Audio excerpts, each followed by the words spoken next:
Hello everyone, so I welcome you all for one more video, and in this video we are going to discuss about zeroth law of thermodynamics. सबसे पहले इससे related कुछ facts हैं वो समझते हैं। पहली बात, जीरोथ का मतलब यहाँ के साइंटिस्ट का नाम नहीं, जीरो का मतलब जीरो से है, ठीक है। और इसकी जो चूँकि why it is named as zeroth law of thermodynamics because it came into existence much after first law and second law of thermodynamics. लेकिन ये टेम्परेचर बेसिस का टेम्परेचर मेजरमेंट का बेसिस प्रोवाइड करता है जीरोथ लॉ, इसलिए इसको third law ना रख के इसको हमने जीरो दे दिया, क्योंकि फर्स्ट और सेकंड पहले से अस्तित्व में थे और हीट ट्रांसफर से भी पहले क्या आता है, टेम्परेचर आता है, इसलिए इसका नाम जीरो दे दिया, ठीक है। यदि मैं इसके डिस्कवरी की बात करूं तो इसका जो डिस्कवरी की है वो है R.H. फॉलर, या मैं बोलूं इसका जो दिया है वो R.H. फॉलर ने दिया है, ठीक है। तो ये तो हो गया इससे रिलेटेड।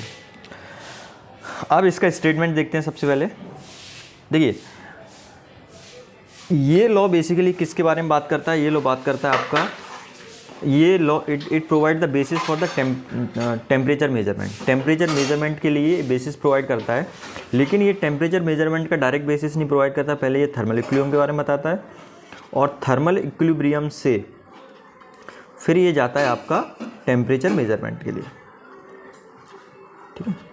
टेम्परेचर मेजरमेंट देखिए, यदि आप थर्मोडायनिक्स की बात करेंगे तो दो तरह के थर्मोडायनिक सिस्टम है, ठीक है। एक मैक्रोस्कोपिक थर्मोडायनेमिक्स है जिसको हम बोलते हैं क्लासिकल थर्मोडायनेमिक्स, एक माइक्रोस्कोपिक थर्मोडायनेमिक्स है जिसको हम स्टैटिस्टिकल थर्मोडायनेमिक्स भी बोलते हैं। तो स्टैटिस्टिकल थर्मोडायनेमिक्स में टेम्परेचर की डेफिनेशन दी हुई है ना, the average kinetic energy of the molecules is called as temperature. But as far as classical thermodynamics and macroscopic thermodynamics is concerned, there is no definition of temperature at that point of time, ठीक है। तो उस time फिर इन्होंने zeroth law अस्तित्व में आया। Zeroth law से फिर क्या डिफाइन हुआ, टेम्परेचर डिफाइन हुआ, और जीरोथ लॉ से टेम्परेचर डिफाइन हुआ थ्रू द थर्मल इक्विलिब्रियम, ठीक है। अब किस तरह से डिफाइन हुआ वो हम देखते हैं यहाँ पे, ठीक है। ये मैंने आपको हिस्टोरिकल बैकग्राउंड बता दिया। अब इसमें दिया if two bodies A and B are in thermal equilibrium with the third body C. A और बी है, ये किसी सी बॉडी के थर्मल इक्विलिब्रियम में separately. A and B are in thermal equilibrium with each other also, तो इसका मतलब ए और बी आपस में भी थर्मल इक्विलिब्रियम में होंगे। थोड़ा सा इसको विजुलाइज करने की कोशिश करते हैं। सपोज मान लीजिए यहाँ पे बॉडी ए है, ये बॉडी बी है, इन दोनों के बीच में एडियाबैटिक वॉल है। ये दो बॉल आपको समझना पड़ेगा। एडियाबैटिक वॉल जिसमें हीट का ट्रांसफर नहीं हो, नो हीट इंटरेक्शन, जिसमें हीट का इंटरेक्शन नहीं हो उसको क्या बोलेंगे हम, एडियाबैटिक वॉल बोलेंगे, ठीक है। तो चूंकि ए और बी को हमने कांटेक्ट में रखा, लेकिन इनके बीच में एडियाबैटिक वॉल है, तो there will not be any heat interaction between A and B. A और बी के बीच में कोई हीट इंटरेक्शन नहीं होगा, भले ही ए का टेम्परेचर ज़्यादा हो, बी का टेम्परेचर कम हो। अब हमने क्या कर दिया, एक बॉडी सी रख दिया ए और बी के ऊपर, और इन दोनों के बीच में डायथर्मिक वॉल लगा दिया। डायथर्मिक वॉल का मतलब है विच परमिट हीट इंटरेक्शन, जो हीट इंटरेक्शन को परमिट करता है,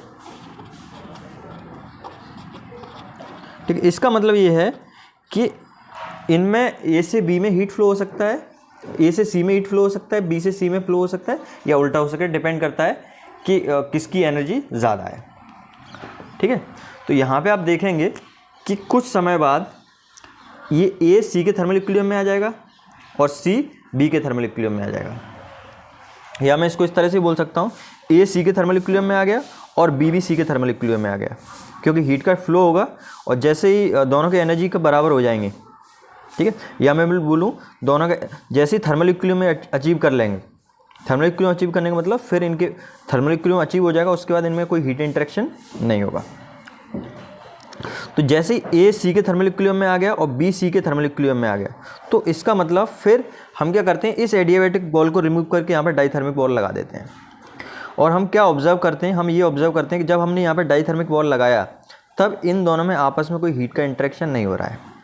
इसका मतलब ये हुआ, जब ए सी के थर्मल इक्विलिब्रियम में आ गया, बी सी के थर्मल इक्विलिब्रियम में आ गया, तो ये दोनों आपस में भी एक दूसरे के थर्मल इक्विलिब्रियम में आ गए, ठीक है। ये चीज़ आपको समझ में आ गई होगी। अब यहाँ से इसका मतलब क्या हुआ, ठीक है, थर्मल इक्विलिब्रियम में आ गया, इसका मतलब कोई हीट इंटरेक्शन नहीं हो रहा है। यहाँ से एक पॉइंट ये आया कि कोई ना कोई ऐसी प्रॉपर्टी होगी जिसकी वजह से थर्मल इक्विलिब्रियम में आ रहे हैं, कोई ना कोई ऐसी प्रॉपर्टी डिफरेंस होगा जिसकी वजह से अभी टेम्परेचर की हम बात नहीं कर रहे हैं, जिसकी वजह से हीट का फ्लो हो रहा है और जैसे ही इक्विलिब्रियम अचीव होता है तो स्टॉप हो जाता है, तो वो प्रॉपर्टी कहलाती है टेम्परेचर। वो क्या है?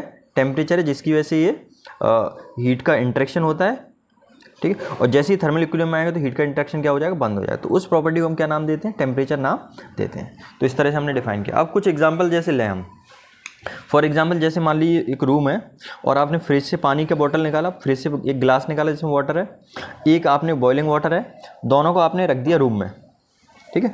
तो कुछ समय बाद आप देखोगे कि दोनों, जो आपका ठंडा पानी का गिलास निकाला था वो भी इन्वायरमेंट से इक्विलिब्रियम अचीव कर लेगा, थर्मल इक्विलिब्रियम अचीव कर लेगा, और जो आपने हॉट वाटर का गिलास है, जो हॉट वाटर है वो भी इन्वायरमेंट से इक्विलिब्रियम अचीव कर लेगा। मतलब जो ठंडे पानी का गिलास है और गर्म पानी का गिलास है, दोनों ने इन्वायरमेंट के साथ इक्विलिब्रियम अचीव कर लिया।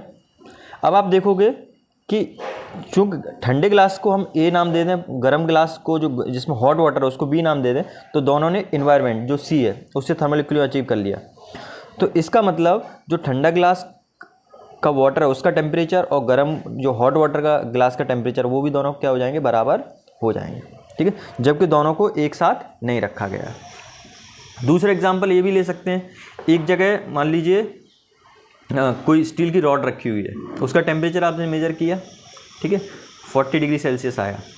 दूसरी जगह अपना जो कॉपर की रॉड रखी है उसका टेम्परेचर 40 डिग्री सेल्सियस आया। तो हम मान सकते हैं कि कॉपर की रॉड और जो स्टील की रॉड है वो थर्मल इक्विलिब्रियम में, जबकि दोनों एक दूसरे के कांटेक्ट में नहीं है, ठीक है। बेसिकली आपने इसमें कैसे मेजर किया? जो आपने थर्मोमीटर लिया, वो थर्मोमीटर क्या करेगा? जैसे आपने स्टील की रॉड का टेम्परेचर मेजर किया तो थर्मोमीटर स्टील की रॉड के इक्विलिब्रियम में आ गया, ठीक है। उसके बाद आपने क्या किया? कॉपर की रॉड का टेम्परेचर मेजर किया तो थर्मोमीटर आपका कॉपर की रॉड के थर्मल इक्विलिब्रियम में आ गया। इसका मतलब आपका जो थर्मोमीटर है वो किसके थर्मल इक्विलिब्रियम में? वो कॉपर की रॉड के थर्मल इक्विलिब्रियम में। थर्मोमीटर किसके इक्विलिब्रियम में? स्टील की रॉड के थर्मल इक्विलिब्रियम में, ठीक है। तो यहाँ से ये इन्फरेंस निकल आया कि कॉपर की रॉड और स्टील की रॉड दोनों भी आपस में एक दूसरे के थर्मल इक्विलिब्रियम में होंगे, ठीक है। तो ये इन्फरेंस है। अब टेम्परेचर के बारे में यदि आप और कुछ देखना चाहें थोड़ा सा, तो जैसे मैकेनिक्स में फोर्स होता है, ठीक है, मैकेनिक्स में कोई भी मोशन हो रहा है, वो मोशन किसकी वजह से हो रहा है? फोर्स की वजह से हो रहा है। फॉर एग्जांपल ये है, ठीक है, तो यहाँ पे यदि आप फोर्स लगाओ तो मूव कर रहा है। इसी तरह हीट भी क्या होती है? हीट भी एक एनर्जी होती है जो कि मूव करती है, ट्रांजैक्शन होता है। आप हीट को डिफाइन ही कैसे करते हैं? Energy in transaction. तो हीट का फ्लो किसकी वजह से होता है? टेम्परेचर की वजह से होता है। यहाँ पे ये बॉडी किसकी वजह से मूव कर रही है? फोर्स की वजह से मूव कर रही है। और हीट का फ्लो भी किसकी वजह से होता है? टेम्परेचर की वजह से होता है। तो टेम्परेचर क्या होता है? आपका फोर्स के एनालॉगस होता है ना। यदि हम मैकेनिक्स और इसकी एनालॉजी को पढ़ें तो आपका जो टेम्परेचर है it is analogous to force in the mechanics.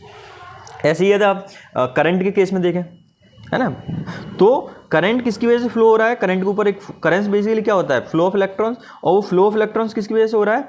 क्योंकि वहाँ पे आपने वोल्टेज अप्लाई कर रखा है, पोटेंशियल डिफरेंस अप्लाई कर रखा है ना। तो वोल्टेज और पोटेंशियल डिफरेंस भी क्या है? एक तरह का फोर्स क्रिएट कर रहे हैं जिसकी वजह से इलेक्ट्रॉन्स का फ्लो हो रहा है। तो आप देख सकते हो टेम्परेचर फोर्स के एनालॉगस और टेम्परेचर वोल्टेज के भी एनालॉगस है, क्योंकि voltage is also sort of force, है ना। जितना ज़्यादा वोल्टेज होता है उतना ज़्यादा आपका करंट डिस्टेंस ट्रेवल करता है।